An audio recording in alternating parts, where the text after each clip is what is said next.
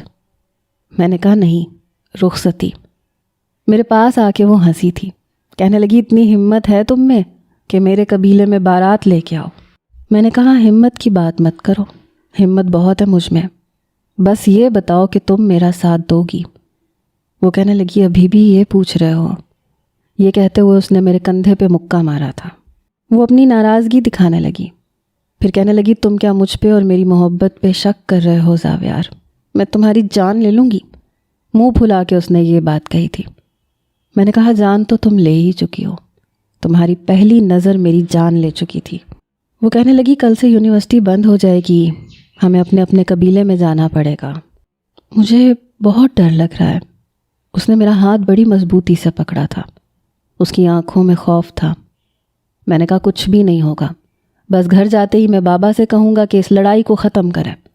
پھر بابا تمہارے باپ سے رشتہ مانگنے کے لیے آئیں گے ایمان. تم بس انہیں ایک بار یہ کہہ دینا کہ تم مجھ سے نکاح کر چکی ہو، بس ایک بار، اور پھر باقی سب میں سنبھال لوں گا. دیکھو بس اس ایک وقت میں ڈرنا مت. اس کے چہرے پہ خوف تھا لیکن پھر بھی اس بات میں سر ہلا رہی تھی. میں نے اس کے ہاتھ سے اپنا ہاتھ چھڑوایا. وہ کہنے لگی زاویار تم آؤ گے نا ساتھ؟ آنکھوں میں خوف تھا، بچھڑ جانے کے آنسو جھلملا رہے تھے. میں نے کہا ہاں کیوں نہیں آؤں گا، میں ضرور آؤں گا. میں نے کہا چلو تمہیں تمہارے ہاسٹل چھوڑ دیتا ہوں. وہ کہنے لگی بس 5 منٹ اور. میں نے کہا ایمان دیر ہو گئی ہے. وہ کہنے لگی پتہ نہیں کیوں مجھے ڈر لگ رہا ہے، ایسا لگ رہا ہے جیسے آج کے بعد میں تمہیں کبھی دیکھ نہیں پاؤں گی. میں نے کہا کیوں؟ میری محبت پہ یقین نہیں ہے، بھروسہ نہیں ہے. وہ کہنے لگی بھروسہ ہی تو ہے تبھی تو اتنا بڑا قدم اٹھایا ہے. میں نے کہا اگر بھروسہ کیا ہے تو پھر یقین بھی رکھو، میں ضرور آؤں گا. اپنا ہاتھ میں نے اس کے ہاتھ سے چھڑوایا، اسے ہاسٹل تک چھوڑا. سردیوں کی راتیں تھیں اس لیے میں نے اپنی شال اتار کے لپیٹ لی اچھے طریقے سے. مجھے یقین تھا کہ میں جیت جاؤں گا، لیکن مجھے یہ نہیں پتا تھا کہ یہ میری اور اس کی آخری ملاقات ہوگی. گاڑی کو زور سے بریک لگی تھی، تب میں ہوش کی دنیا میں واپس آیا. سامنے بکری کا بچہ آ گیا تھا اس لیے ڈرائیور نے ایک دم سے بریک لگائی. میری سوچوں کا تسلسل ٹوٹا. کچھ ہی دیر میں گاڑی حویلی کے سامنے کھڑی ہوئی تھی. گاڑی کا ہارن سن کے چوکیدار نے دروازہ کھولا. جیسے ہی گاڑی پورچ میں کھڑی ہوئی تو شہباز لالا کہنے لگے مجھے تم سے کچھ کہنا ہے. میں نے کہا کیا کہنا ہے؟ وہ کہنے لگے اندر حویلی میں بات کریں گے. میں اندر چلا گیا لیکن اپنے کمرے میں نہیں گیا. شہباز لالا کہنے لگے دیکھو وہ جانتی ہے کہ تم کبھی ایسا کچھ نہیں کر سکتے، اسی لیے وہ تمہارے سامنے ایسی شرط رکھ رہی ہے، اور یہی وہ وقت ہے جب تم قبیلے کی عزت قائم رکھ سکتے ہو. اسے بتا دو کہ تمہارے نزدیک قبیلے کی لڑکی کی کیا اہمیت ہے. شہباز لالا کی بات کا مطلب میں سمجھ گیا تھا اور میرا بس نہیں چل رہا تھا کہ میں کیا نہ کر گزروں. میں نے کہا لالا یہ آپ نے آج کہہ دیا اور میں نے سن لیا، یہ میرا ضبط ہے. دوبارہ اگر آپ نے ایسے لفظ اپنے منہ سے نکالے تو میں بھائی ہونے کا بھی لحاظ نہیں کروں گا. کیا سرے بازار آپ بھابھی کے ساتھ ایسا کچھ کرنا پسند کریں گے؟ میرا یہ کہنا تھا کہ شہباز لالا کہنے لگے زاویار زبان سنبھال کے بات کرو، میری بیوی دشمن کی بیٹی نہیں ہے. میں نے کہا بات بیوی کی ہو رہی ہے، بات عزت کی ہو رہی ہے. بات یہ نہیں ہو رہی کہ وہ کس کی بیٹی ہے، بات یہ ہو رہی ہے کہ وہ میری بیوی ہے، میری عزت ہے. اس کی عزت کی حفاظت میری ذمہ داری ہے. میں نے تو کبھی اپنے قبیلے کی کسی لڑکی کو میلی آنکھ سے نہیں دیکھا. میں ان سے بھی عزت اور احترام سے بات کرتا ہوں، انہیں بھی اپنی عزت سمجھتا ہوں. تو وہ تو پھر ایمان ہے. یہ کہہ کے میں اپنے کمرے میں آ گیا تھا. قبائلی لڑائی اور نفرتوں میں محبت کا انجام فنا ہونا ہی لکھا ہوتا ہے، لیکن پھر بھی محبت ہو جاتی ہے. پتہ نہیں کیوں. جب مجھے یہ پتہ چلا کہ ایمان شہروز شاہ کی بہن ہے تو میں بے حد پریشان ہوا تھا۔ میں نے اسے دیکھنا تک چھوڑ دیا تھا، کیونکہ میں جانتا تھا کہ ایسی محبت کا انجام کبھی بھی ملنا نہیں ہوتا، اور اس کے باپ اور بھائی نے ہمیں بہت نقصان پہنچائے تھے۔ اس دن مجھے ٹھیک سے کوئی کلاس نہیں لی گئی۔ میں جلد ہی ہاسٹل واپس آ چکا تھا۔ میں بے حد الجھا ہوا تھا۔ بار بار دل میں یہ خیال آنے لگا کہ کاش وہ ہمارے قبیلے کے کسی کسان کی ہی بیٹی ہوتی، مگر دشمن قبیلے سے نہ ہوتی، لیکن وہ سردار بشارت شاہ کی بیٹی تھی۔ میں پیچھے ہٹ چکا تھا، اپنی آنکھوں سے اس کے خواب نوچ کے پھینک چکا تھا، لیکن دل پہ میرا اختیار ہی نہیں تھا۔ بہرحال میں نے اسے دیکھنا چھوڑ دیا تھا۔ وقت آگے بڑھنے لگا۔ پہلا سیمسٹر ختم ہو چکا تھا۔ میں اپنے قبیلے میں آ گیا۔ میرے دوستوں نے مل کے شکار کا پروگرام بنایا۔ ہم سب لوگ شکار پہ گئے۔ رات ہم نے جنگل میں ہی گزارنی تھی۔ ہم نے کیمپ لگائے ہوئے تھے۔ میرے سارے دوست بیئر پی کر اپنے اپنے خیموں میں جا چکے تھے۔ مجھے نیند نہیں آ رہی تھی۔ میں باہر ہی لکڑیوں پہ لگی آگ کے سامنے بیٹھا تھا۔ مجھے شراب پینے کی عادت نہیں تھی اور نہ ہی میں نے کبھی پی تھی۔ مجھے ایسے لگا جیسے آس پاس کوئی بھاگ رہا ہے۔ کسی کے قدموں کی چاپ مجھے سنائی دی۔ میں نے فوراً سے آگ بجھا دی تاکہ گھپ اندھیرا ہو جائے اور کوئی جانور ہم تک نہ پہنچے، لیکن پھر مجھے ایسے لگا جیسے گھنے درختوں کے بیچ کوئی سسکیوں سے رو رہا ہے۔ سسکیاں کسی لڑکی کی تھیں۔ یہ سن کے میں چونکا تھا۔ میں نے اپنے خیمے میں جا کے اپنی ٹارچ لائٹ لی اور جنگل میں چلا گیا۔ میرے پاس پسٹل بھی موجود تھی۔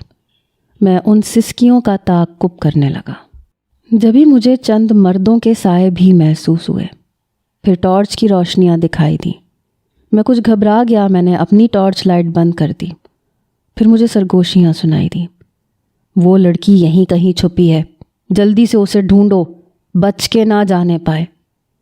میں ان لوگوں کی باتوں سے اندازہ لگا چکا تھا کہ وہ کسی لڑکی کے پیچھے پڑے ہیں اور وہ لڑکی ان سے چھپنے کی کوشش کر رہی ہے، لیکن لڑکی کی سسکیاں اب بند ہو چکی تھیں۔ شاید وہ لڑکی اپنے منہ پہ ہاتھ رکھ چکی تھی تاکہ پکڑی نہ جائے۔ میں نے اپنے جوتے اتار دیے تاکہ میرے چلنے سے آواز پیدا نہ ہو سکے۔ اپنی پسٹل میں نے ہاتھ میں پکڑ لی اور آگے چلنے لگا۔ مجھے ایک درخت کے پیچھے ایک دوپٹہ سا لہراتا ہوا نظر آیا۔ میں فوراً سے اس درخت کے پاس پہنچ گیا۔ وہ لڑکی اسی درخت کے دوسری جانب چھپی ہوئی تھی۔ اگر میں ایک دم اس لڑکی کے سامنے جاتا تو یقیناً وہ چلاتی اور اس کی آواز سے وہ نوجوان جو اس لڑکی کو ڈھونڈ رہے تھے اسے نقصان پہنچاتے۔ میں نے درخت کی آڑ سے اس کے منہ پہ ہاتھ رکھا۔ وہ بری طرح سے گھبرائی، لیکن اگلے ہی لمحے میں اس کے سامنے آ گیا۔ اس کے بالکل قریب ہو کے اس کے کان میں سرگوشی کی کہ میں تمہاری جان بچانے آیا ہوں، اس لیے چلانا مت، ورنہ وہ لوگ تم تک پہنچ جائیں گے۔ میرے یہ کہنے پہ اس نے اپنے منہ پہ رکھے ہاتھ سے میرے ہاتھ کو دوبارہ ہٹانے کی کوشش نہیں کی۔ میں نے اس کے منہ سے ہاتھ ہٹا دیا۔ وہ گہرے گہرے سانس لے رہی تھی جب اچانک سے ٹارچ کی لائٹ اس لڑکی کے منہ پہ پڑی۔ اس نے تیز روشنی پڑتے ہی اپنی آنکھیں بند کر لیں۔ اسے دیکھ کے میں پریشان ہوا تھا۔ وہ ایمان تھی، ایمان شاہ۔ فوراً سے خوف کے مارے اس نے اپنا چہرہ میرے سینے میں چھپایا تھا۔ پلیز مجھے بچا لو، یہ لوگ مجھے برباد کر دیں گے، پلیز۔ روتے ہوئے وہ مجھ سے منت کر رہی تھی۔ وہ اس وقت میری پناہوں میں تھی۔ میں نے اسے اپنے ساتھ لگایا، اپنی پسٹل سے اس طرف فائر کیا جہاں سے ٹارچ کی روشنی آ رہی تھی۔ گولی کی آواز پر وہ خوف سے میرے ساتھ لگ گئی۔ میرا نشانہ بہت پکا تھا۔ میں نے جہاں گولی چلائی تھی وہاں سے کسی بے جان وجود کے گرنے کی آواز آئی تھی۔ باقی قدموں کی چاپ میرے قریب آنے لگی۔ فائر بھی شروع ہو گئے۔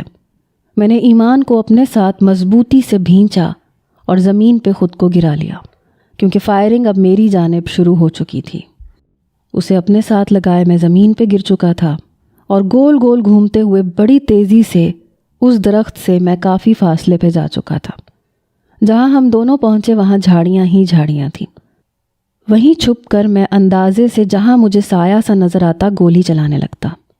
ایمان نے میری شرٹ بڑی مضبوطی سے پکڑ رکھی تھی۔ فائرنگ دوسری جانب سے بھی شروع ہو چکی تھی۔ ایک گولی میرے بازو کو چھو کے گزری۔ میں بری طرح سے بلبلا اٹھا۔ ایمان کہنے لگی، کیا ہوا آپ کو؟ میں نے کہا، کچھ نہیں۔ میرے ساتھی اسی وقت ٹارچ لائٹ لیے وہاں پہنچ گئے اور وہ ان نوجوانوں کو مار چکے تھے۔ ابھی بھی وہ میرے ساتھ ہی لگی ہوئی تھی۔ اس کی دوڑتی بھاگتی دھڑکنیں میرے سینے میں ادھم مچا رہی تھیں۔ میرے دوست جب میرے پاس پہنچے تو میں نے ایمان کو خود سے پیچھے کیا۔ میرے بازو سے خون بہہ رہا تھا۔ اس وقت ٹارچ کی اچھی خاصی روشنی ہو چکی تھی۔ ایمان نے مجھے اب دیکھا تھا۔ مجھے دیکھتے ہی وہ پیچھے ہٹی۔ وہ حیران تھی۔ میرے دوست کہنے لگے زاویار بہت خون بہہ رہا ہے۔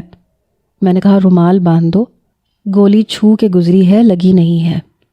ایمان اڑی ہوئی رنگت کے ساتھ مجھے دیکھ رہی تھی۔ میرے ساتھی نے فوراً سے رومال لے کر میرا بازو باندھ دیا۔ میں پسینے سے شرابور ہو چکا تھا۔ میرے دوستوں نے مجھے کھڑا کیا، پھر ایمان کو دیکھ کے کہنے لگے مس اب آپ سیو ہیں، آپ ہمارے خیمے پہ چلیں، کل ہم آپ کو آپ کے گھر پہنچا دیں گے۔ میرے دو دوستوں نے مجھے سنبھال رکھا تھا۔ جب ہم خیموں کے پاس پہنچے تو میں نے ایمان سے کہا کہ آپ اس خیمے میں جا کے آرام کر سکتی ہیں۔ وہ چپ چاپ گم سم تھی، پھر وہ خیمے کے اندر چلی گئی۔ میں اپنے ایک دوست کے ساتھ اس کے خیمے میں جا کے لیٹ گیا۔ درد بڑی شدت سے ہو رہا تھا۔ میرے دوست نے مجھے درد کی دوا کھلائی، ساتھ میں نیند کی گولی بھی کھلا دی۔ میں کچھ ہی دیر میں سو چکا تھا۔ صبح جب میری آنکھ کھلی تو پہلا خیال مجھے ایمان کا ہی آیا تھا۔ میرا دوست بے خبر سو رہا تھا، لیکن میں خیمے سے باہر آ گیا۔ وہ باہر ہی بیٹھی تھی اور رو رہی تھی۔ مجھے دیکھ کے اپنے آنسو صاف کرنے لگی۔ میں اس کے پاس آ گیا۔ میں نے کہا آپ جنگل میں کیسے آئیں؟ وہ کہنے لگی دوستوں کے ساتھ ٹرپ پہ جا رہی تھی، مگر چند لوگوں نے ہماری بس رکوائی۔ کسی لڑکی کو کچھ نہیں کہا، بس مجھے اترنے کا کہنے لگے، اور جیسے ہی میں باہر نکلی تو مجھے گھنے جنگل میں لے آئے اور میرے ساتھ بدتمیزی کرنے کی کوشش کرنے لگے۔ میں نے بڑی مشکل سے خود کو چھڑوایا اور بھاگنے لگی۔ بھاگتے بھاگتے میں یہاں پہنچ گئی۔ پھر کہنے لگی آپ کا بہت شکریہ زاویار، تھینکس۔ میں نے کہا کوئی بات نہیں، میرے دوست اٹھ جائیں تو میں آپ کو آپ کے قبیلے میں حفاظت سے پہنچا دوں گا۔ میری بات سن کے وہ کہنے لگی آپ نے شاید انجانے میں میری مدد کر دی۔ اگر آپ کو علم ہوتا کہ میں کون ہوں تو شاید آپ میرے لیے گولی نہ کھاتے۔ وہ شاید مجھے جانتی تھی، اور وہ یہ بھی جانتی تھی کہ میں اس کے دشمن قبیلے کے سردار کا بیٹا ہوں۔ میں نے کہا پہلے تو نہیں جانتا تھا، لیکن گولی کھانے سے پہلے میں آپ کو دیکھ چکا تھا، اگر مجھے پہلے بھی معلوم ہوتا تو میں تب بھی یہی کرتا۔ میری بات پہ اس نے حیرت بھری نظروں سے مجھے دیکھا تھا۔ کہنے لگی یہ جانتے ہوئے بھی کہ میں کون ہوں؟ میں نے کہا ہاں، یہ جانتے ہوئے بھی کہ آپ بشارت شاہ کی بیٹی ہیں۔ میری بات سن کے وہ چپ سی ہو گئی، پھر کہنے لگی ایم سو سوری زاویار۔ میں نے کہا سوری فار واٹ؟ وہ کہنے لگی پہلی 2 ملاقاتوں میں نے آپ سے بہت بدتمیزی سے بات کی تھی، کیونکہ میں جانتی تھی کہ آپ کون ہیں۔ میں نے شہروز بھائی سے آپ کو لڑتے جھگڑتے دیکھا تھا۔ میں نے کہا کوئی بات نہیں۔ بہرحال اس وقت میں نہیں جانتا تھا کہ آپ شہروز کی بہن ہیں، ورنہ میں نے بات ادھوری چھوڑ دی۔ کہنے لگی ورنہ کیا؟ مجھے ٹرین میں چڑھنے میں مدد نہیں کرتے؟ اس نے بڑی معصومیت سے پوچھا تھا۔ میں نے کہا نہیں، وہ میں کر دیتا۔ کہنے لگی پھر؟ اب میں اسے کیا بتاتا کہ اگر پہلے جانتا ہوتا تو اپنا دل نہ دے بیٹھتا۔ میں نے کہا کچھ نہیں۔ وہ کہنے لگی آپ کے دوست کب اٹھیں گے؟ مجھے اپنے گھر جانا ہے، سب پریشان ہو رہے ہوں گے۔ کچھ ہی دیر میں میرے دوست بھی اٹھ گئے تھے۔ ایمان میری ہی جیپ میں بیٹھی تھی، لیکن جب میری جیپ اس کے قبیلے کے قریب پہنچی تو میں نے جیپ رکوا دی اور میں خود نیچے اتر گیا۔ میں نے کہا عامر آپ انہیں حویلی کے اندر تک باحفاظت پہنچا دینا۔ میری بات سن کے ایمان کہنے لگی آپ نہیں جائیں گے؟ میں نے کہا اگر میں گیا تو آپ کا بھائی مجھے گولیوں سے بھون دے گا اور وجہ بھی جاننے کی کوشش نہیں کرے گا۔ میری بات سن کے وہ چپ ہوئی تھی۔ بہرحال جیپ آگے بڑھ چکی تھی۔ میں واپس اپنی حویلی چلا گیا، جہاں شہباز لالا کچھ لوگوں پر چلا رہے تھے۔ کیسے نکل گئی وہ لڑکی ہاتھ سے؟ کہاں نکل گئی؟ کہا تھا نا اسے پکڑ کے لے کے آنا۔ سامنے کھڑے ہمارے غلام سر جھکائے شہباز لالا کے سامنے کسی مجرم کی طرح کھڑے تھے۔ ان میں سے ایک کہنے لگا وہ جنگل میں بھاگ گئی تھی، ہمارے چند لوگ اس کے پیچھے گئے تھے لیکن مارے گئے۔ یہ سن کر میں کچھ ٹھٹکا تھا۔ مجھے دیکھ کے شہباز لالا کہنے لگے کیسا رہا تمہارا شکار کا ٹرپ؟ میں نے کہا بہت اچھا۔ یہ کہہ کے میں صوفے پہ بیٹھ گیا۔ شہباز لالا پھر دوبارہ سے انہی لوگوں کی طرف متوجہ ہو گئے۔ وہ کہنے لگے ایک کام ٹھیک سے نہیں ہوتا تم لوگوں سے، دفع ہو جاؤ یہاں سے۔ وہ بہت غصے میں تھے۔ وہ لوگ جا چکے تھے۔ میں نے کہا آپ کیا بات کر رہے تھے؟ وہ کہنے لگے کچھ نہیں، ایک نادر موقع ملا تھا، ان کمینوں نے گنوا دیا۔ میں نے کہا کون سا نادر موقع؟ وہ کہنے لگے شہروز کی بہن کو اپنے قبضے میں کرنے کا۔ میں نے کہا بھائی میں سمجھا نہیں۔ وہ کہنے لگے شہروز آج کل بڑے پرزے نکال رہا ہے، تم جانتے ہو الیکشن میں کھڑا ہو رہا ہے۔ میں نے کہا تو کہنے لگے بس اس کا زور توڑنے کے لیے یہ حربہ آزمانا چاہتا تھا، لیکن ان کمبختوں نے گنوا دیا، ایک لڑکی سنبھالی نہیں گئی ان سے۔ میں نے کہا لالا آپ ہوش میں تو ہیں، کیا ہماری مردانگی میں کوئی کمی آ گئی ہے جو آپ ایک عورت کا سہارا لینے کی کوشش کر رہے ہیں؟ ہمارے قبیلے میں آج تک کبھی کسی نے ایسی نیچ حرکت نہیں کی کہ جیتنے کی خاطر دشمن قبیلے کی لڑکی کو استعمال کرنے کے بارے میں سوچا ہو۔ لڑکی ہمارے قبیلے کی ہو یا دشمن قبیلے کی، قابل عزت ہوتی ہے۔ میری بات سن کے شہباز لالا کہنے لگے زاویار، میں پچھلے 2 سال سے الیکشن کی تیاریاں کر رہا ہوں، اور شہروز کمینہ کل کا چھوکرا مجھے شہباز خانزادہ کو مات دینے کے بارے میں سوچ رہا ہے۔ میں کبھی بھی اس سے ہار نہیں سکتا، چاہے اس کے لیے مجھے کچھ بھی کرنا پڑے۔ میں نے کہا آپ نے جیتنا ہے تو اپنے بلبوتے پہ جیتیں، دوسرے کی عورت کے کندھے پہ بندوق رکھنے کی ضرورت نہیں ہے، میں آپ کو ایسا نہیں کرنے دوں گا۔ شہباز لالا کہنے لگے تم یہ سیاسی چکر بازیاں نہیں جانتے، بہتر ہے کہ پڑھائی پہ توجہ دو۔ میں نے کہا لالا میں آپ کو ایسی کوئی حرکت کرنے نہیں دوں گا، باقی میری آپ سے کوئی جنگ نہیں ہے، یہ ہماری مردانگی نہیں ہے، میدان جنگ میں مرد اترتے ہیں، ہار جیت قسمت کی بات ہے، لیکن عورت کو ہتھیار بنانا خانزادوں کی شان کے خلاف ہے۔ شہباز لالا مجھے بڑی عجیب نظروں سے دیکھنے لگے، لیکن چپ ہو گئے۔ میری چھٹیاں جب ختم ہوئیں تو میں واپس یونیورسٹی چلا گیا۔ اس بار ایمان کا رویہ کچھ اور تھا۔ مجھے دیکھتے ہی فوراً سے میرے پاس آئی، کہنے لگی اب آپ کی چوٹ کیسی ہے، زخم بھر گیا؟ میں نے کہا جی بھر گیا۔ وہ کہنے لگی آپ 3-4 دن سے یونیورسٹی میں نظر نہیں آ رہے تھے، اب مجھے آپ کی بہت فکر ہو رہی تھی۔ اس کی بات نے میرے دل کو بے چین کیا تھا، اس کی نظریں مجھ سے کچھ اور ہی کہہ رہی تھیں۔ میں نے کہا جی کچھ کام تھے، مصروفیت تھی۔ میں وہاں سے چلا گیا، جانتا تھا کہ وہ مجھے پیچھے سے دیکھ رہی ہے، میں یہ بھی جانتا تھا کہ وہ مجھ سے باتیں کرنے کے موڈ میں ہے۔ بے بس تو میں بھی ہونے لگا تھا، لیکن ہونا نہیں چاہتا تھا۔ لمحوں میں اگر بہک جاتا تو پتہ نہیں کیا غضب ہو جاتا، اور میں بہکنا نہیں چاہتا تھا، لیکن دوسری جانب ایمان شاہ میرے صبر کو آزمانے لگی تھی۔ ایک بار جیسے ہی میں کلاس کے اندر آ کر بیٹھا، وہ اپنی دوست کے پاس سے اٹھ کر میرے پاس آ کر بیٹھ گئی۔ میں نے حیرت سے اسے دیکھا، پھر میں ذرا سا پیچھے ہٹ گیا۔ وہ کہنے لگی آپ نے مائنڈ تو نہیں کیا میں آپ کے پاس بیٹھ گئی؟ میں نے کہا اور اگر میں یہ کہوں کہ ہاں میں نے مائنڈ کیا ہے تو میری بات پہ اس کا چہرہ بجھ سا گیا، کیونکہ میرا لہجہ سخت تھا۔ اس سے پہلے کہ وہ اٹھ کر جاتی پروفیسر آ چکے تھے۔ میں نے ایک پل کے لیے بھی اس کی طرف نہیں دیکھا تھا، حالانکہ دل نے اندر دہائی مچا رکھی تھی۔ کبھی میری دلی خواہش تھی کہ وہ اتفاقاً ہی میرے برابر میں بیٹھ جائے، لیکن آج ویسی کوئی خواہش میں نہیں کرنا چاہتا تھا جو میرے ساتھ ساتھ اسے بھی کسی مشکل میں ڈال دے۔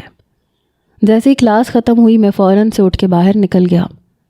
میں اپنے آپ کو کچھ بے بس محسوس کر رہا تھا، میں اس لیے اس سے دور جانا چاہتا تھا، لیکن میں نے محسوس کیا تھا کہ چند روز سے وہ بار بار مجھے دیکھنے کی کوشش کرتی تھی، وہ مجھ سے بات کرنے کے بہانے ڈھونڈتی تھی، لیکن میں اسے ایسا کوئی راستہ دکھانا نہیں چاہتا تھا۔ لیکن ایک بار شاید اس کا صبر جواب دے گیا۔ وہ کہنے لگی زاویار مجھے آپ سے بات کرنی ہے۔ میں اس وقت کینٹین میں اپنے دوستوں کے ساتھ بیٹھا تھا۔ میں نے کہا میں اس وقت بیزی ہوں، پھر کبھی بات کریں گے۔ میں نے اسے ٹالنے کی کوشش کی تھی۔ وہ کہنے لگی لیکن مجھے ابھی بات کرنی ہے۔ وہ میرے برابر میں بیٹھے فیصل اور ارحم سے کہنے لگی آپ لوگوں کو کوئی اعتراض تو نہیں ہوگا؟ دونوں نے بیک وقت نفی میں سر ہلایا۔ حیران میں اس وقت ہوا جب اس نے میرا ہاتھ پکڑا، مجھے کہنے لگی میرے ساتھ چلیں۔ میں ایک نظر اپنے دوستوں کو دیکھ رہا تھا جو منہ کھولے آنکھیں پھاڑے مجھے دیکھ رہے تھے۔ جیسے ہی وہ مجھے کینٹین سے باہر لے کر آئی، میں نے جھٹکے سے اپنا ہاتھ چھڑوایا۔ میں نے کہا، مسئلہ کیا ہے تمہارے ساتھ؟ یہ کیا حرکت کی ہے تم نے؟ میں بڑے غصے سے بولا تھا۔ وہ کہنے لگی، مجھے آپ سے بات کرنی ہے۔ میں نے کہا، کیا بات کرنی ہے؟ ایسی بھی کیا بات کرنی ہے تم نے جو سب کے سامنے تم میرا ہاتھ پکڑ کے مجھے باہر لے کے آئی ہو؟ میرے دوست کیا سوچیں گے میرے بارے میں یا تمہارے بارے میں؟ وہ کہنے لگی، جس نے جو سوچنا ہے سوچنے دے۔ میں نے کہا، بولو کیا کہنا ہے تم نے؟ وہ کہنے لگی، یہاں نہیں، یونیورسٹی کے لان میں چل کے بات کرتے ہیں۔ میں تیز قدم اٹھاتا ہوا یونیورسٹی کے لان میں پہنچا جہاں پہ بیٹھنے کے لیے سیٹیں بنی ہوئی تھیں۔ میں وہاں بیٹھ گیا۔ کچھ فاصلہ رکھ کر وہ بھی بیٹھ گئی۔ وہ کہنے لگی، آپ مجھے اچھے لگتے ہیں۔ میں نے کہا، لیکن مجھے تم اچھی نہیں لگتی۔ کہنے لگی، آپ جھوٹ بول رہے ہیں۔ میں آپ کو تب بہت اچھی لگتی تھی جب آپ کو یہ نہیں پتا تھا کہ میں کس کی بہن ہوں۔ پتہ نہیں وہ میرے دل کی بات کو کیسے جان گئی۔ میں نے کہا، اگر تم یہ جانتی ہو اور مجھے بھی جانتی ہو تو تمہیں پتہ ہوگا کہ تم اور میں کبھی ایک نہیں ہو سکتے، اس لیے نہ خود کو مصیبت میں ڈالو نہ مجھے۔ وہ کہنے لگی، زاویار کیا آپ ڈرتے ہیں؟ میں ایک لڑکی ہو کے نہیں ڈرتی۔ میں نے کہا، ہاں لیکن میں تمہیں تکلیف نہیں دے سکتا۔ وہ کہنے لگی، جانتی ہوں میں، تبھی تو آپ نے میرے لیے گولی کھائی تھی۔ پتہ نہیں وہ ایسی باتیں کیوں کر رہی تھی، وہ میرے دل کے تاروں کو چھیڑنے کی کوشش کر رہی تھی۔ میں نے کہا، میں حقیقت پسند ہوں ایمان، میں اس لیے وہ خواب نہیں دیکھنا چاہتا جن کا انجام صرف ٹوٹنا ہے۔ وہ کہنے لگی، قبیلے کے سردار کے بیٹے ہو کر اتنا ڈرتے ہو؟ میں تو نہیں ڈرتی۔ کیا تمہیں اتنا بھی بھروسہ نہیں ہے خود پہ؟ میں نے کہا، شاید تمہیں معلوم نہیں ہے ہم دونوں کے قبیلوں کے درمیان کس قسم کی دشمنی ہے۔ تم شاید ان چیزوں سے واقف نہیں ہو، جا کر اپنے باپ سے پوچھ لینا، تمہاری نالج میں اچھا خاصا اضافہ ہو جائے گا۔ وہ کہنے لگی، مجھے کچھ نہیں سننا، مجھے صرف یہ جاننا ہے کہ آپ کیا چاہتے ہیں۔ میں نے کہا، میں تمہیں نہیں چاہتا، نہ میں تمہیں دیکھنا چاہتا ہوں، اس لیے آئندہ میرا پیچھا مت کرنا۔ تم یہ سمجھو کہ میں اس یونیورسٹی میں پڑھتا ہی نہیں ہوں، میری اور تمہاری راہیں بالکل الگ ہیں۔ یہ کہہ کے میں واپس پلٹ گیا تھا۔ میں دوبارہ سے کینٹین میں آ کر بیٹھا تو ارحم کہنے لگا، تم تو کہہ رہے تھے یہ لڑکی تمہارے دشمن قبیلے سے ہے، تم دونوں آپس میں دشمن ہو، لیکن اسے دیکھ کے تو لگ رہا ہے جیسے… ارحم نے اپنی بات ادھوری چھوڑی۔ میں نے کہا، اسے نوٹس چاہیے تھے۔ وہ کہنے لگا، نوٹس چاہیے تھے تو مجھ سے مانگ لیتی، تم سے اچھے نوٹس تو میں بنا دیتا ہوں۔ فیصل کہنے لگا، معاملہ کچھ اور لگتا ہے، بتاؤ نا زاویار کیا چکر ہے؟ میں نے کہا، کوئی چکر نہیں ہے یار، دماغ مت خراب کرو میرا۔ میں خود ایک الجھن کا شکار تھا۔ ایک طرف میرا دل قبیلے کے اصولوں کو ماننے کو تیار نہیں تھا، دوسری طرف میں اس معصوم سی لڑکی کو کسی مصیبت میں نہیں ڈالنا چاہتا تھا۔ میرے اندر کا ضدی انسان اگر اس سے کوئی وعدہ کر لیتا تو پھر قبیلوں میں آگ لگ جانی تھی، خون کی ندیاں بہنی تھیں، لیکن میں اپنے وعدے سے پیچھے نہیں ہٹ سکتا تھا۔ میں اپنے آپ سے واقف تھا، اس لیے میں کوئی بھی ایسا قدم نہیں اٹھانا چاہتا تھا۔ جو چال ایمان نے چلی وہ میں سوچ بھی نہیں سکتا تھا۔ ہماری کلاس کے سب سے زیادہ آوارہ اور بدمعاش قسم کے لڑکے کے ساتھ اس نے دوستی کر لی۔ اسے نعمان ملک کے ساتھ دیکھ کے میرے ہوش اڑے تھے۔ وہ لڑکا اچھے کردار کا مالک نہیں تھا۔ پہل تو مجھے یہ سب ایک اتفاق لگا کہ شاید کلاس فیلوز ہونے کے ناطے کچھ بات چیت کر رہے ہیں، لیکن پھر میں نے انہیں ایک ہی کینٹین میں ایک ساتھ کھاتے پیتے دیکھا، ایک ساتھ یونیورسٹی میں بیٹھے باتیں کرتے دیکھا۔ پتہ نہیں کیوں مجھ سے رہا نہیں گیا۔ ایک بار میں لائبریری میں گیا، مجھے کچھ نوٹس چاہیے تھے، کچھ بکس ایشو کروانی تھی، تو وہاں میں نے ایمان کو بیٹھ کے نوٹس بناتے ہوئے دیکھا۔ بجائے بک لینے کے میں اس کے پاس بیٹھ گیا۔ مجھے دیکھ کے وہ کچھ حیران ہوئی، کہنے لگی، جی فرمائیے۔ میں نے کہا، نعمان اچھا لڑکا نہیں ہے۔ کہنے لگی، تو؟ میں نے کہا، اس کے ساتھ مت… پتہ نہیں کیوں میں ہچکچا رہا تھا۔ میں نے کہا، وہ اچھا لڑکا نہیں ہے، اس کے ساتھ مت اٹھا بیٹھا کرو۔ یہ سن کے وہ کہنے لگی، میں نے آپ سے مشورہ تو نہیں مانگا۔ میں نے کہا، تمہیں میری بات سمجھ میں آ رہی ہے ایمان؟ میں تمہیں اس کے ساتھ آج کے بعد نہ دیکھوں۔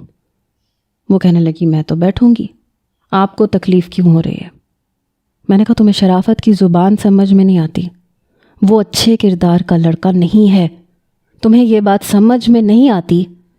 وہ کہنے لگی آپ کو بھی تو سمجھ میں نہیں آتی، آپ کو بھی تو یہ بات سمجھ میں نہیں آتی کہ میں آپ سے محبت کرنے لگی ہوں، یا شاید آپ سمجھنا ہی نہیں چاہتے۔ اگر آپ سمجھنا نہیں چاہتے تو پھر میں کیوں آپ کی بات کو سمجھوں؟ میرا جو دل چاہے گا میں کروں گی۔ ایک لڑکی ہوتے ہوئے اس نے اظہار محبت کیا تھا۔ میں نے کہا کیا چاہتی ہو تم؟ دونوں قبیلوں کے درمیان طوفان کھڑا ہو جائے، آگ لگ جائے، بتاؤ مجھے کیا چاہتی ہو تم؟ وہ کہنے لگی میں صرف آپ کو چاہتی ہوں۔ میں نے کہا میں تم سے محبت نہیں کرتا، میں تم سے محبت کرنا افورڈ ہی نہیں کر سکتا۔ وہ کہنے لگی تو ٹھیک ہے، پھر مجھ پہ حکم بھی مت چلاؤ۔ نعمان کے ساتھ گھومنے پھرنے والی لڑکی میں اکیلی نہیں ہوں، اور بھی بہت ہیں، آپ کو صرف میری تکلیف کیوں ہے؟ میں نے کہا میرا کام تمہیں سمجھانا تھا، باقی تمہاری مرضی ہے، اپنا اچھا برا تم اچھے طریقے سے جانتی ہو۔ یہ کہہ کے میں اٹھ کے چلا گیا، لیکن میں نہیں جانتا تھا کہ وہ پاگل لڑکی مجھے جیلس کروانے کے چکر میں۔ السلام علیکم جی۔ تو ریڈرز، ابھی تک کی سٹوری آپ کو کیسی لگی؟ آگے جا کے یہ سٹوری کافی خطرناک موڑ لینے والی ہے، اس لیے دل تھام لیجئے گا، پھر مت کہیے گا کہ آپ نے بتایا ہی نہیں۔ خوش رہیں، اللہ حافظ۔ میں نے ایمان کو اس کے حال پر چھوڑ دیا تھا۔ کئی بار وہ مجھے نعمان کے ساتھ نظر آئی، مجھے دیکھتے ہی نظریں چرا کر نعمان سے ہنستے ہوئے باتیں کرنے لگتی۔ میں جانتا تھا کہ وہ مجھے جیلس کروا رہی ہے، لیکن اپنا نقصان کر رہی تھی۔ میں ان دنوں بڑا بے چین تھا۔ ایک بار میں کیفے میں اپنے دوستوں کے ساتھ بیٹھا ہوا تھا جب وہ میرے بالکل برابر والے ٹیبل پر بیٹھ گئی، وہ بھی نعمان کے ساتھ۔ وہ کہہ رہا تھا کہ رات کو میرے ساتھ ایک میوزک کانسرٹ پہ چلو، بہت مزہ آئے گا، ہم لوگ بہت انجوائے کریں گے۔ یہ سن کے میں بڑا بے چین ہوا۔ میں جانتا تھا کہ وہ اچھا لڑکا نہیں ہے، رات کو ایمان کا اس کے ساتھ جانا خطرے سے خالی نہیں ہے۔ ایمان کہنے لگی نہیں میں رات کو کہیں نہیں جاتی۔ وہ کہنے لگا کم آن یار، دیکھو میں کوئی بہانہ نہیں سنوں گا۔ یہ کہتے ہوئے نعمان نے سامنے ٹیبل پہ رکھے ایمان کے ہاتھ کو پکڑ لیا اور مجھے گویا آگ لگ گئی۔ میں فوراً سے اپنی کرسی سے کھڑا ہوا اور ان کے ٹیبل کے پاس آ گیا۔ میں نے نعمان کے ہاتھ سے ایمان کا ہاتھ ایک جھٹکے سے چھڑوایا اور وہ مجھے حیرت سے دیکھ رہی تھی۔ نعمان ضرور اچنبھے میں آ گیا تھا۔ وہ کہنے لگا اے مسٹر، یہ کیا بدتمیزی ہے؟ میں نے کہا ایمان تم کہیں نہیں جاؤ گی۔ نعمان کہنے لگا تم کون ہوتے ہو ایمان سے اس انداز میں بات کرنے والے؟ میں نے نعمان کی طرف دیکھنے کی بھی زحمت نہیں کی تھی۔ میں نے کہا تم سن رہی ہو میں کیا کہہ رہا ہوں تم سے؟ تم کہیں نہیں جاؤ گی۔ میں نے ایک لفظ جمع کر کہا تھا۔ وہ کہنے لگی میں ضرور جاؤں گی۔ اس سے پہلے کہ وہ کھڑی ہوتی اور نعمان کے ساتھ کینٹین سے باہر نکلتی، میں نے اس کا ہاتھ پکڑا اور اسے کھینچتے ہوئے باہر لے کے آیا۔ وہ ایمان ایمان کہتا رہ گیا۔ میں بڑے تیز قدموں سے اسے باہر لایا، پھر یونیورسٹی کے خالی لان میں لے جا کر اسے کرسی پہ بٹھا دیا۔ میں نے کہا مسئلہ کیا ہے تمہارے ساتھ؟ کیا سننا چاہتی ہو؟ یہی کہ میں تم سے محبت کرتا ہوں؟ ہاں کرتا ہوں ایمان، میں تم سے بہت محبت کرتا ہوں، میں تمہیں کسی کے ساتھ برداشت نہیں کر سکتا، یہی سننا چاہتی ہو نا تم؟ میں بالکل بے بس ہو چکا تھا۔ وہ مسکرانے لگی، پھر کہنے لگی میں یہی سننا چاہتی تھی۔ اس کے چہرے پہ ایک عجیب سی خوشی کی چمک تھی۔ جس راہ پہ میں چلنا نہیں چاہتا تھا ایمان نے مجھے اسی راستے پہ چلنے پہ مجبور کر دیا تھا۔ اب مجھے پرواہ نہیں تھی کہ قبیلوں کے بیچ کیا ہوگا، میری اور ایمان کی محبت کا انجام کیا ہوگا۔ بس ہم ایک دوسرے میں کھونے لگے۔ وقت بہت تیزی سے گزرنے لگا، ساتھ ساتھ ہمیں یہ ڈر بھی ہوتا تھا کہ کہیں ہمارے قبیلے والے ہمیں ایک دوسرے سے الگ نہ کر دیں۔ اس لیے آخری سیمسٹر میں پیپر سے پہلے ہم دونوں نے باہمی رضامندی سے کورٹ میرج کر لی تھی، لیکن یہ نکاح صرف نکاح تک محدود تھا۔ میں نے اپنا ایسا کوئی بھی حق ایمان پر نہیں جتایا تھا، کیونکہ میں اسے عزت سے اپنے گھر لانا چاہتا تھا۔ میں ایسا کچھ بھی نہیں کرنا چاہتا تھا جس سے ہم ایک دوسرے سے نظریں نہ ملا پاتے۔ اور نہ ہی ایمان ایسا چاہتی تھی، لیکن بہرحال ہم مطمئن تھے کیونکہ ہم ایک پاکیزہ رشتے میں بندھ چکے تھے۔ ہماری خواہش کے برعکس ہمیں کوئی جدا نہیں کر سکتا تھا۔ جس دن ہمیں آخری پیپر دینے کے بعد واپس جانا تھا تو ایمان بہت روئی۔ میرے کندھے پہ سر رکھ کر وہ پھوٹ پھوٹ کے رو رہی تھی۔ میں اسے چپ کرواتا رہا۔ کیا پاگل پن ہے ایمان، تم تو یوں رو رہی ہو جیسے پھر کبھی ہم نے ایک دوسرے کو دوبارہ دیکھنا نہیں ہے، ملنا نہیں ہے۔ کم آن یار، ایک بہت مضبوط رشتے میں ہم جڑ چکے ہیں، نہ تمہارا بھائی مجھے روک سکتا ہے نہ میرے گھر والے۔ تم یوں کمزور پڑو گی تو بہت مشکل ہو جائے گی۔ دیکھو، تمہیں مضبوط ہونا ہے، کمزور نہیں پڑنا۔ میں اسے بار بار سمجھا رہا تھا کیونکہ اکثر لڑکیاں ایسے موقع پہ گھر والوں کی باتوں میں آ کے کمزور پڑ جاتی ہیں اور فیصلے بدل لیتی ہیں۔ مجھے بس اسی بات کا ڈر تھا، لیکن ایمان اس بات میں سر ہلا رہی تھی۔ وہ کہہ رہی تھی کہ وہ میری خاطر اپنے گھر والوں سے لڑ پڑے گی۔ میں بھی کچھ مطمئن سا ہوا تھا۔ ہم لوگ واپس اپنے اپنے قبیلے میں جا چکے تھے، ایک دوسرے سے موبائل پہ ہی رابطہ کرتے تھے، لیکن لمبی لمبی باتیں نہیں ہو پاتی تھیں۔ ایمان جلدی فون بند کر دیتی تھی۔ میں اسے روز یہی کہتا تھا کہ تم اپنے گھر والوں سے بات کرو تاکہ میں رشتہ لے کے آؤں۔ وہ مجھ سے کہتی تھی کہ کیا تم نے بات کر لی؟ میں نے کہا مجھے کیا بات کرنی ہے، میں صرف شہباز لالا سے کہوں گا کہ میرے ساتھ چلیں، وہ تیار ہو جائیں گے۔ ویسے بھی میرے والدین حیات نہیں تھے، شہباز لالا ہی تھے۔ لیکن 6 مہینے گزر گئے، ایمان ٹال مٹول کر رہی تھی۔ ایک بار رات کو روتے ہوئے اس کا فون آیا۔ وہ کہنے لگی کہ میں نے بات کی ہے، ایک طوفان سا کھڑا ہو گیا ہے۔ میرے والد کہہ رہے ہیں کہ وہ اس نکاح کو نہیں مانتے، اس نکاح کی کوئی اہمیت نہیں ہے۔ زاویار وہ میرا نکاح کرنا چاہتے ہیں کسی اور کے ساتھ۔ میں نے کہا نکاح پہ نکاح نہیں ہوتا۔ وہ کہنے لگی لیکن میرا باپ نہیں مان رہا، وہ کہتے ہیں کہ یہ نکاح نکاح ہے ہی نہیں، دشمن قبیلے کے لڑکے سے تمہارا نکاح ہو ہی نہیں سکتا۔ جس نکاح کو تم نکاح کہہ رہی ہو میں اسے نہیں مانتا، ان کے قریب ہمارے رشتے کی کوئی اہمیت نہیں ہے۔ وہ زبردستی مجھے ایک گناہ کے حوالے کر دیں گے، میرا نکاح بھی کر دیں گے اور رخصتی بھی۔ خدا کے لیے کچھ کرو۔ میں نے فون بند کیا۔ جیسے ہی صبح ناشتے پر شہباز لالا اور بھابھی بیٹھے، میں نے وہیں بات شروع کی۔ شہباز لالا کے تو چہرے کی رنگت سرخ ہو گئی۔ وہ کہنے لگے زاویار تمہارا دماغ تو خراب نہیں ہے، تم چاہتے ہو کہ ہم دشمن قبیلے کے سامنے جھک کر ان کی بیٹی کا رشتہ مانگیں؟ سوال ہی پیدا نہیں ہوتا۔ بھول جاؤ اس لڑکی کو، اور یہ بھی بھول جاؤ کہ تمہاری شادی اس سے ہوگی۔ میں نے کہا لالا میں شادی کا فیصلہ کر چکا ہوں، میرا نکاح اس سے ہو چکا ہے، وہ میری بیوی ہے، میری عزت ہے۔ آپ نہیں جائیں گے تو کوئی بات نہیں، میں اکیلا چلا جاؤں گا۔ میرا یہ کہنا تھا جب شہباز لالا نے بڑے غصے سے مجھ سے کہا تم جاؤ گے اور وہ شہروز کا بچہ تمہیں زندہ چھوڑ دے گا، جان سے مار ڈالے گا وہ تمہیں۔ میں نے کہا اتنی ہمت نہیں ہے، اور میں نے بھی ہاتھوں میں چوڑیاں نہیں پہن رکھی ہیں، آپ بس یہ بتائیں کہ آپ میرے ساتھ جائیں گے یا نہیں۔ وہ کہنے لگے نہیں، میں تمہاری اس قسم کی حماقت میں تمہارا کوئی ساتھ نہیں دوں گا۔ میں نے کہا ٹھیک ہے، آپ کی مرضی ہے۔ میں تیار ہوا، اپنے ملازمین سے کہا کہ مٹھائی کے ٹوکرے تیار کرواؤ۔ شہباز بھائی مجھے کینہ توز نظروں سے دیکھ رہے تھے۔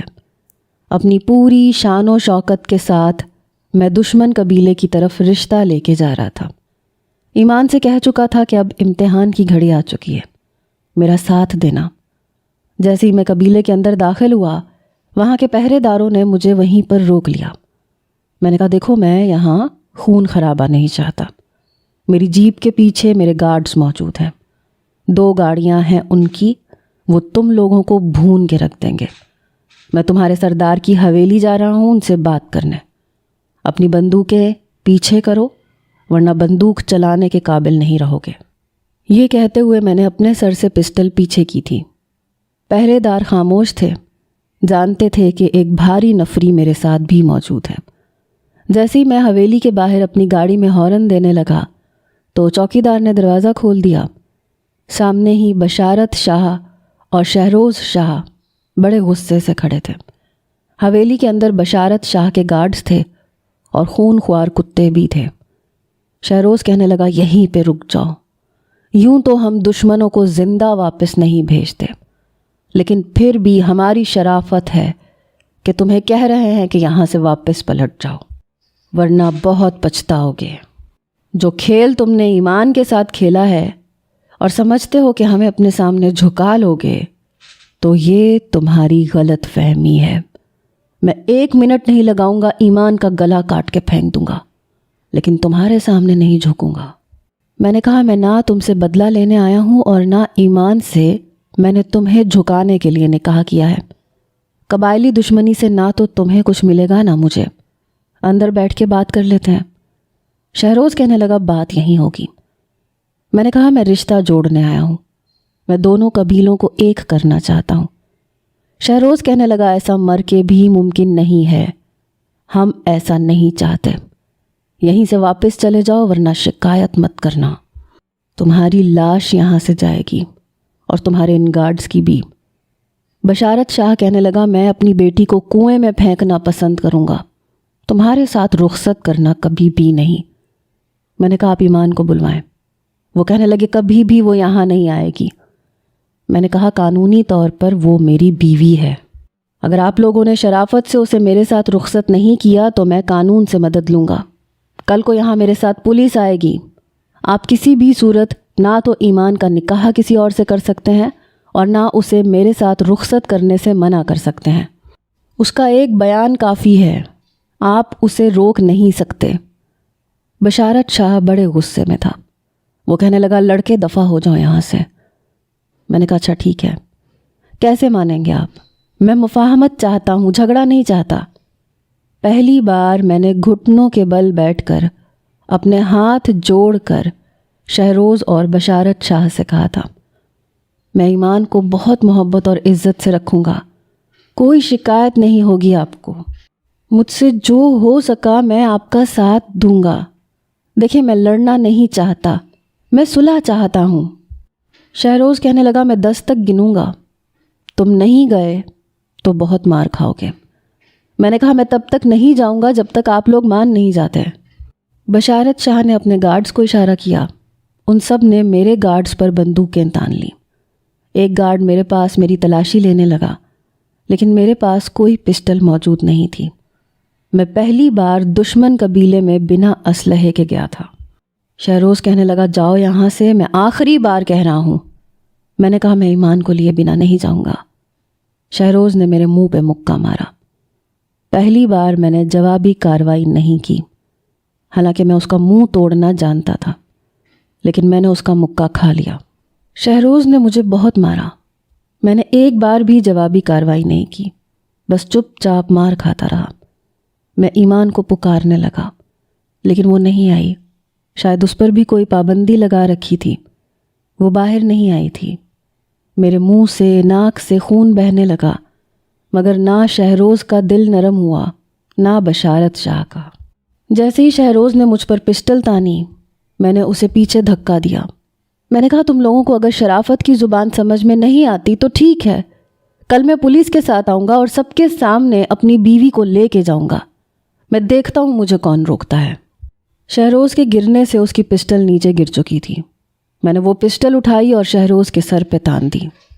یہ دیکھ کر بشارت شاہ کا بھی رنگ اڑا تھا۔ میں نے کہا اپنے گارڈ سے کہو کہ میرے گارڈ سے بندوق کے پیچھے کر لیں، ورنہ مجھے اپنی انگلی کو حرکت دینے میں زیادہ وقت نہیں لگے گا۔ میرے گارڈ سے بندوقیں ہٹا لی گئیں۔ میں نے اپنے گارڈز کو جیپوں میں بیٹھنے کا اشارہ کیا اور ملازمین سے کہا کہ مٹھائی کے ٹوکرے اس کے بنگلے کے لان میں رکھ دو۔ انہوں نے مٹھائی لان میں رکھ دی، سب گاڑی میں بیٹھ چکے تھے۔ میں نے آواز بلند کہا ایمان میں کل تمہیں لینے آؤں گا، تیار رہنا۔ یہ کہہ کر میں شہروز پر پسٹل تانے اسے باہر تک لے کے آیا، پھر اپنی گاڑی میں بیٹھ کر اسے پیچھے دھکا دیا اور گاڑی چلا دی۔ پہرے داروں میں سے جس نے بھی روکنے کی کوشش کی میں نے انہیں گولی مار دی۔ انہیں شرافت کی زبان سمجھ نہیں آ رہی تھی تو میں کیا کر سکتا تھا۔ جب میں گھر آیا تو میرا زخمی چہرہ دیکھ کر شہباز لالا کہنے لگے دیکھ لیا تم نے دشمن کی بیٹی سے محبت کرنے کا انجام۔ میں نے کہا کل میں اسے اپنے ساتھ لے کے آؤں گا تو آپ بھی دیکھ لیجئے گا، زاویار کو کوئی روک نہیں سکتا۔ اب چاہے ان دونوں قبیلوں میں آگ لگے یا خون کی ندیاں بہیں، ایمان کل یہاں ہوگی۔ یہ کہہ کر میں نے اپنے ایک دوست کو کال کی جو پولیس کے محکمے میں تھا، لیکن اگلے روز جو خبر مجھے سننے کو ملی اس نے مجھے پاگل کر کے رکھ دیا تھا، کیونکہ وہ ایمان کی موت کی خبر تھی کہ وہ مر چکی ہے۔ شہروز نے اسے گلا گھونٹ کے اسے مار ڈالا ہے۔ اس خبر نے مجھے پاگل سا کر کے رکھ دیا تھا۔ میں بشارت شاہ کی حویلی میں پہنچ گیا۔ میرے لوگوں نے پوری حویلی پہ ہلہ بول دیا۔ ہم نے پوری حویلی دیکھ لی مگر ایمان کہیں نہیں تھی۔ حویلی کی پچھلی جانب اس کی قبر دیکھ کر مجھ پہ جنون سا سوار ہو گیا۔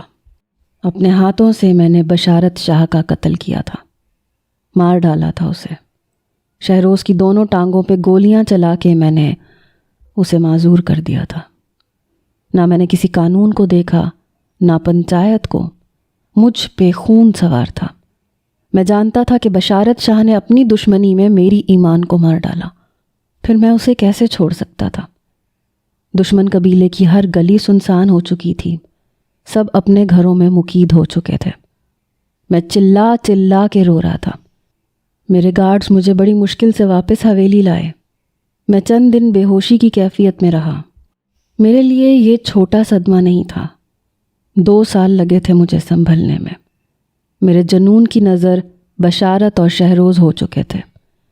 وقت گزرنے لگا، میرے اندر وہی قبائلی دشمنی مزید بڑھنے لگی۔ میں سیاست میں چلا گیا، الیکشن میں بھی کھڑا ہوا، جیت بھی گیا۔ دشمن قبیلہ کمزور پڑتا چلا گیا۔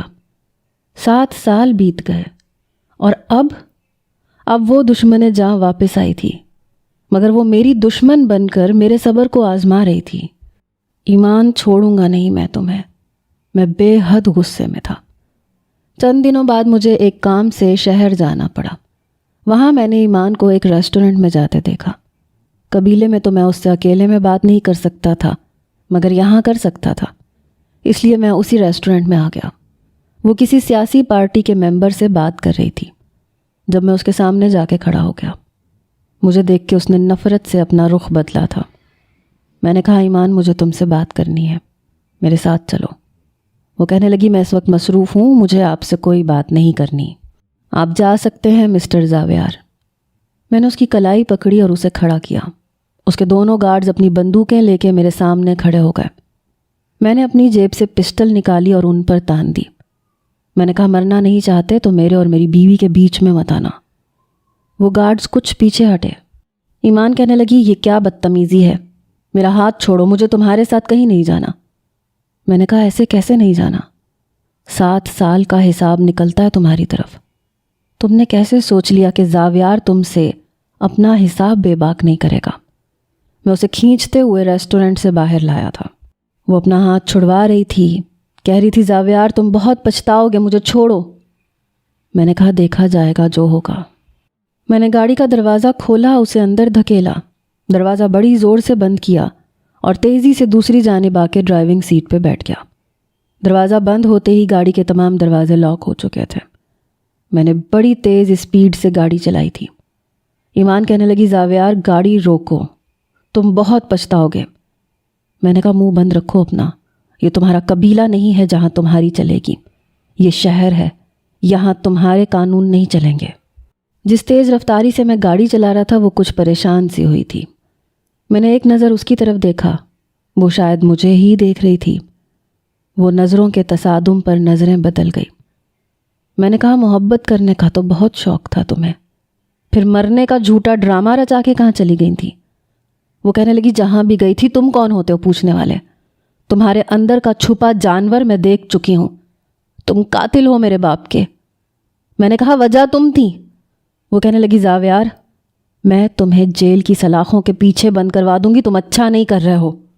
میں نے کہا، تم میری قید سے نکلو گی تو کچھ کرو گی نا؟ میری بات پہ وہ گھبرائی، کہنے لگی، بھول ہے تمہاری کہ تم مجھے قید کر سکتے ہو۔ میں نے گاڑی اپنے ایک فلیٹ کے نیچے کھڑی کی، پھر گاڑی سے باہر نکلا، ایمان کو گاڑی سے باہر نکالا اور اسے اپنے ساتھ زبردستی اپنے فلیٹ میں لے کر چلا آیا۔ وہ اپنا ہاتھ مسلسل چھڑوا رہی تھی۔ اپنے کمرے میں لے جا کر میں نے اس کا ہاتھ چھوڑا تھا، پھر پلٹ کے کمرے کا دروازہ بند کرنے لگا۔ جیسے ہی کمرے کے دروازے کی کنڈی لگا کر میں پلٹا، وہ اپنے پرس میں سے پسٹل نکال چکی تھی اور مجھ پہ تان بھی چکی تھی۔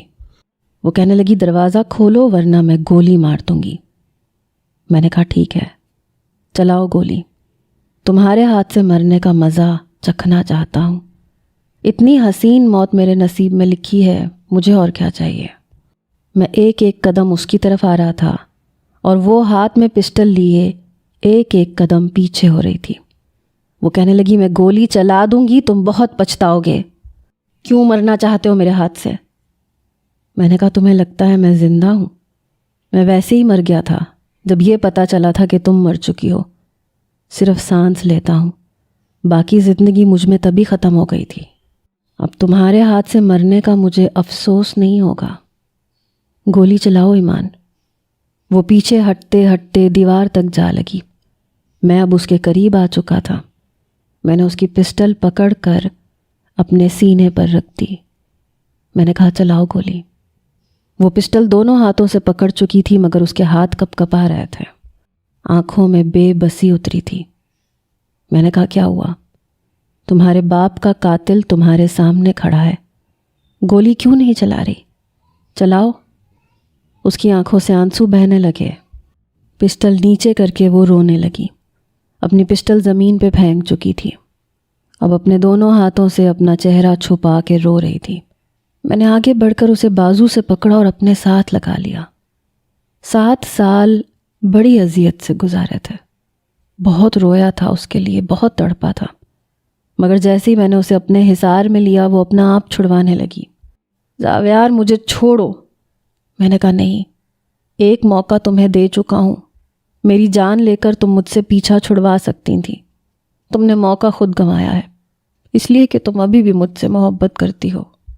میں اسے اپنے اندر سمیٹ چکا تھا۔ وہ ابھی بھی پیچھے ہٹنے کی کوشش کر رہی تھی۔ وہ کہنے لگی ہم ایک نہیں ہو سکتے، سارا کیا دھرا تمہارے بھائی کا ہے۔ جتنا اچھا تم اپنے شہباز لالا کو سمجھتے ہو اتنا اچھا وہ ہے نہیں۔ میں نے کہا مجھے اس وقت کچھ بھی نہیں سننا ایمان، سوائے تمہارے دل کی دھڑکنوں کے۔ میں نے اپنی آنکھیں بند کر لی۔ وہ کہنے لگی زاویار چھوڑو مجھے، مگر میں بے خود ہونے لگا تھا۔ اپنے لب اس کی گردن پہ رکھ چکا تھا۔ برسوں کی تشنگی تھی، کیسے چھوڑ دیتا۔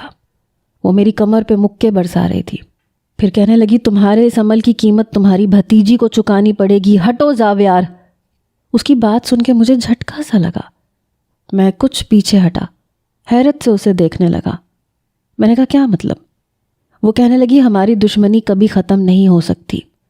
جو کچھ تمہارے بھائی نے کیا تھا وہ اب اس کی بیٹی بھگتے گی۔ شہروز لالا کا بیٹا شہباز خانزادہ کی بیٹی سے نکاح کر چکا ہے، ٹھیک اسی طرح جیسے تم نے مجھ سے دھوکے سے نکاح کیا تھا تاکہ میرے باپ اور بھائی کو شکست دے سکو، انہیں جان سے مار سکو۔ میں نے کہا میں نے ایسا کچھ نہیں کیا تھا۔ وہ کہنے لگی تم ایک پلان کے مطابق میری زندگی میں آئے تھے زاویار۔ اس رات میری بس کو روکنے والے تمہارے بھائی کے بھیجے ہوئے لوگ تھے، وہی مجھے برباد کرنا چاہتے تھے۔ تمہارا وہ کمینہ بھائی میرے ساتھ کیا کرنا چاہتا تھا تم سوچ بھی نہیں سکتے، لیکن جب میں بھاگ گئی تو اس نے نئی چال چلی۔ اس نے تمہیں ہیرو بنا کے بھیج دیا اور میں بیوقوف بن کے تم سے محبت کر بیٹھی۔ تمہاری خاطر میں نے اپنے باپ سے، اپنے بھائی سے بغاوت تک کر لی، مگر شہباز نے ساری حقیقت بتا دی کہ وہ میرے باپ کو جھکانا چاہتا تھا، اس لیے اس نے تمہیں مجھ سے محبت کا ناٹک کرنے کے لیے کہا تھا، اور اب وہ رخصتی کروا کے ہمیشہ مجھے اپنی حویلی میں قید کر کے رکھے گا، میرے باپ اور بھائی کو اپنے سامنے جھکائے گا۔ شہروز بھائی نے مجھ سے کہا تھا کہ اگر میں تمہاری محبت کو آزمانا چاہتی ہوں تو یہ جھوٹی خبر پھیلنے دوں۔ میں نے ان کی بات مان لی، اور تم نے میری آڑ میں حویلی میں قیامت برپا کر دی۔ میرے باپ کو تم نے نہیں، تمہارے پیچھے کھڑے شہباز نے گولی مار کے مارا تھا۔ شہروز بھائی کو تم نے زخمی کر دیا، اور اس کے بعد اپنے قبیلے میں جشن منایا کہ تم لوگ جیت گئے۔ یہ سوگ منایا تھا تم نے زاویار، ایسی محبت کے دعوے دار تھے تم۔ میرے لیے یہ بات حیران کن تھی کہ بشارت شاہ کو شہباز بھائی نے مارا تھا۔ شاید وہ ٹھیک کہہ رہی تھی، میرے دیوانے پن کا فائدہ شہباز بھائی نے اٹھایا تھا، کیونکہ شہروز کے بعد وہ ہی الیکشن جیتے تھے۔ جشن بھی انہوں نے منایا تھا کیونکہ میں تو کمرے میں بند رہنے لگا تھا۔ وہ کہنے لگی تم دونوں بھائیوں نے ہمیں شکست دینے کے لیے چال چلی تھی۔ میں نے کہا میں نے کوئی چال نہیں چلی، ہو سکتا ہے شہباز بھائی نے چلی ہو۔ تمہاری موت کا سن کے میں پاگل ہو گیا تھا، خود کو کمرے میں بند کر لیا تھا، ہر چیز سے بیگانہ ہو چکا تھا۔ میں نہیں جانتا شہباز بھائی نے کیا کیا یا انہوں نے مجھے کس طرح سے استعمال کیا۔ میں نے کہا یوں تو تمہیں تمہارے بھائی نے بھی استعمال کیا، تمہاری موت کی خبر پھیلا کے۔ میں نے عزت سے رشتہ مانگا تھا۔ وہ کہنے لگی اس سے پہلے تمہارے بھائی نے کہا تھا کہ تم نے مجھ سے نکاح اس لیے کیا تاکہ ہمیں شکست دے سکو۔ میں نے کہا میری بات پہ بھروسہ نہیں تھا تمہیں؟ تمہارا باپ تمہارا بھائی مجھ سے بات نہیں کر سکتے تھے؟ مجھ سے کہتے، میں خود شہباز بھائی سے لڑ لیتا، لیکن ان کے اندر دشمنی کا جنون تھا۔ انہوں نے مجھے بہت مارا تھا اور میں نے تمہاری خاطر مار بھی کھائی تھی، تمہاری محبت کی خاطر۔ اور تمہارے بھائی نے تمہیں جو کہا تم نے یقین کر لیا۔ میں نے تو یقین نہیں کیا۔ وہ کہنے لگی شہروز بھائی کے بیٹے نے شہباز کی بیٹی سے وہی محبت کا ناٹک کھیلا ہے اور وہ اس سے نکاح کر چکا ہے تاکہ اپنے باپ کا بدلہ تم لوگوں سے لے سکے۔ میں نے کہا بھاڑ میں جائے شہروز، بھاڑ میں جائے شہباز لالا۔ ان دونوں نے جو ایک دوسرے کے ساتھ کیا ان کی دشمنی ان کے بچے نبھاتے رہے۔ بھاڑ میں جائے وہ قبیلہ اور ان کی صدیوں سے چلتی آنے والی دشمنی۔ میں سب پہ لعنت بھیجتا ہوں۔ مجھے واپس گاؤں جانا ہی نہیں ہے۔ مجھے نہ حویلی چاہیے، نہ قبیلہ، نہ سرداری۔ مجھے میری محبت چاہیے۔ 7 سال میں نے بہت تکلیف میں گزارے ہیں ایمان۔ نہ تم اس قبائلی دشمنی کو ختم کر سکتی ہو اور نہ میں، اور نہ ہمارا خون اتنا سستا ہے کہ ہم اس دشمنی پہ بہا دیں، اور نہ یہ زندگی دوبارہ ملے گی۔ پھر کیوں ہم لوگ اس دشمنی کی خاطر خود کو اذیت دے رہے ہیں؟ تم اپنی جگہ، میں اپنی جگہ۔ وہ میری آنکھوں میں دیکھ رہی تھی۔ میں نے کہا تمہیں مجھ سے محبت ہے اس لیے مجھ پہ گولی نہیں چلا سکی، محبت ہے اس لیے میں نے تمہارے لیے گولی کھائی۔ تم میرے لیے اہم ہو، میں تمہارے لیے ہوں۔ ہم کیوں اپنی زندگی کو برباد کریں؟ میں اور تم اس ماحول سے دور چلے جاتے ہیں، نئی دنیا بساتے ہیں۔ نہ مجھے سیاست سے دلچسپی ہے، نہ قبیلے کی سرداری سے، اور مجھے یقین ہے کہ تمہیں بھی یہ سب کچھ نہیں چاہیے۔ مرنے دو ان قبائلی دشمنوں کو، ہماری جان اتنی سستی نہیں ہے۔ یہ کہتے ہوئے میں اس کے قریب آ چکا تھا اور اسے اپنے قریب کر چکا تھا۔ اس بار اس نے مجھ سے پیچھا نہیں چھڑوایا تھا۔ شاید میری بات اس کی سمجھ میں آ گئی تھی۔ وہ رات میرے لیے ایک حسین خواب تھی۔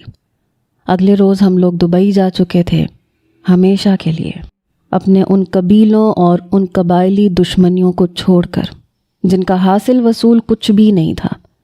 نہ میں نے کبھی پلٹ کر شہباز لالا کو فون کیا اور یہ پوچھا کہ وہ زندہ ہیں یا مر گئے، یا شہروز کے بیٹے نے ان کی بیٹی کے ساتھ کیا کیا۔